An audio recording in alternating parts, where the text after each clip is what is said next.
Krásné dobré ráno, krásné Velikonoce. Já vám udělám jenom takovýhle krátký reel, protože netuším, kdy bude další video, jestli to teda vydávat každý týden nebo jednou za 2 týdny. Ale tím, že to video se ukončilo tím, že palubní deska je počalouněná, potáhla a neukázal jsem tam, jak to vypadá v autě, tak vám to tady jen takhle rychle hodím do takového krátkého prostřihu a jdu vám to ukázat. Jinak za oknem to teď asi moc nebude vidět, protože samozřejmě do toho praží sluníčko, takže ta kamera si s tím asi moc neporadí, ale musím říct, že se mi moc líbí, jak se to celé ucelilo. Je to fajn, líbí se mi to a ukážu vám ještě, jak to dopadlo teda zevnitř, nebo jak to je vidět zevnitř.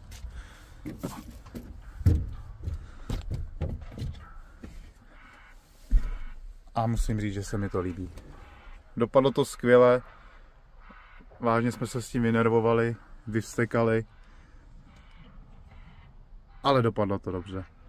Dopadlo to dobře, výdech topení, jak jsem říkal, že je prasknutý, tak ten ještě scháním novej, když se nepodaří sehnat novej, tak se to na ten zalepí.